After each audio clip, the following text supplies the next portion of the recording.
굿모닝 여러분, 실리콘밸리 목사 백봉기입니다. 오늘도 주님과 함께 행복한 교회, 화목한 가정, 형통한 기업 세우시기를 축복합니다. 오늘 묵상 말씀은 예수의 마음으로 갑옷을 사모란 제목으로 베드로전서 4장 1절 2절입니다. 함께 읽어보겠습니다. 그리스도께서 이미 육체의 고난을 받으셨으니 너희도 같은 마음으로 갑옷을 삼으라. 이는 육체의 고난을 받은 자는 죄를 그쳤음이니 그 후로는 다시 사람의 정욕을 따르지 않고 하나님의 뜻을 따라 육체의 남은 때를 살게 하려 함이라. 아멘. 성도와 세상 사람을 나누는 판가름은 그들 속에 그리스도의 마음이 있는가 없는가의 차이입니다. 그러니 베드로 사도는 성도들에게 첫째로 고난에 대한 그리스도의 마음을 가져라 명합니다. 세상의 고난을 초월하고 육체의 정욕을 초월하여 사는 사람들이 성도들인 것입니다. 그러니 베드로 사도는 너희가 음란과 정욕과 술 취함과 방탕과 향락과 무법한 우상 숭배를 하여 이방인의 뜻을 따라 행한 것은 지나간 때로 족하도다 얘기합니다. 거룩하게 사는 것도 고난을 이기는 한 길임을 가르쳐 주는 것입니다. 옛적에 그렇게 살았던 것으로 충분하니 이제는 멈추라는 것이죠. 그러니 그런 삶을 더 이상 살지 말라는 것입니다. 베드로 사도는 우리가 받은 복음이 얼마나 중요한지를 다시 한번 극적인 말로 강조합니다. 6절입니다. 이를 위하여 죽은 자들에게도 복음이 전파되었으니 그렇습니다. 비록 썩어질 육체로는 그들이 심판을 받았으나 영으로 남아 하나님을 따라 살게 되는 것, 구원받는 것이 그 정도로 간절하다는 말입니다. 두 번째로 베드로 사도는 성도들에게 정신을 차려 근신하여 기도하라 명합니다.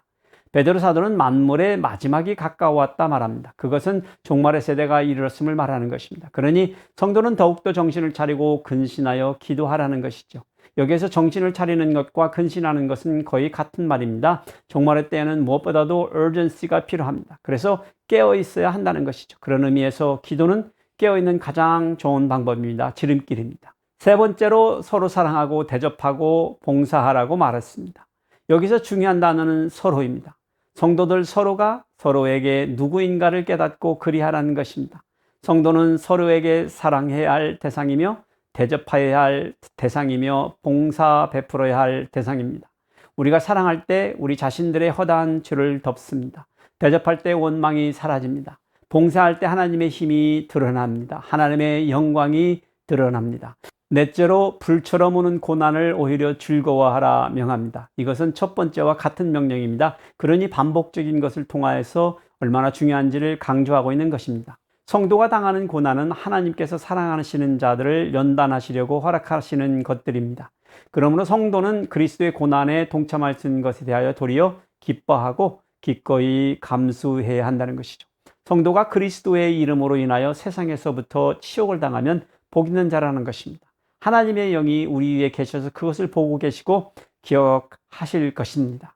주님께서 영광 중에 오시면 고난을 이긴 자들로 하여금 기쁘게 하실 수 있도록 해주실 것입니다. 하나님의 영이 우리 위에 계셔서 그것들을 보시고 기억하실 것이기 때문입니다.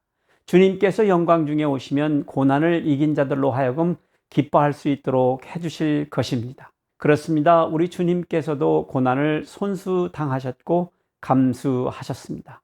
그 십자가의 길을 묵묵히 걸어가셨습니다. 우리에게 본이 되어 주셨습니다. 그러니 여러분, 주님의 그러한 마음을 우리의 마음에 품고 우리도 오늘 당면한 시련들을 이겨내야 합니다. 사랑하기를 포기하지